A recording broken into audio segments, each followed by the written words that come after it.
Kag sa good vibes, may pa-eat all you can sang kasag sa Banwasang Ibi Magalona sumugod sininga Sabado. Ining pamaagi sa lokal nga panguluan para mabuligan ang crab industry sang Banwa. Yaring report. Mahilig ka ba lang magkaon sang kasag?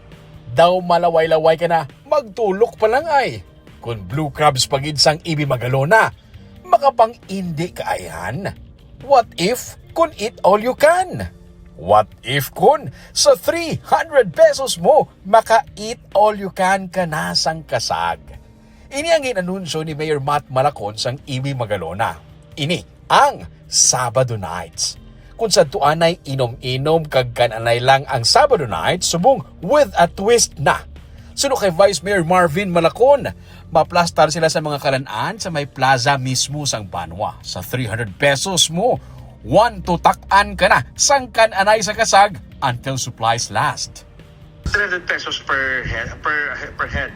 Eat all you can na ang 300 pesos? Eat all you can crab lang. Wow. So, sa ang rice siya, ti mabakal sila rice, ti may ramadan iba niya bali di rice. Oo. So, ti mabakal sila ang crab lang hindi ang 300 pesos. Then, mabakal sila drinks, except for the drinks, only for the crab alone.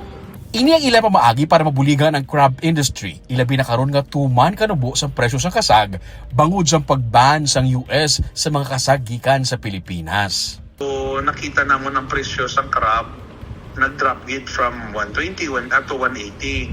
So this time siling we're not creating again, hambal ni Mayor Matt niya, we need to create something out of this problem. So nakita namon nga lean months, so nag-successful last sang simpo ko ang Sabado Nights nga inuman lang to gani, kang kaon naman siya na kanon, with a band lang agagmay. So why not siya putting up eat all you can crab at 300 pesos, lifting the price from 150 to 180 to 300 pesos. Dugang pa sang busy alkalde. Sa tanan nga mga Saturdays sang August, ang Sabado Nights with Eat All You Can kasag. Kag kung mangin madinalag-on pagid, isigihon ini nila. Sa sini nga pamaagi, makabulig ka na sa local crab industry. Pati imo Tommy, sigurado nga happy.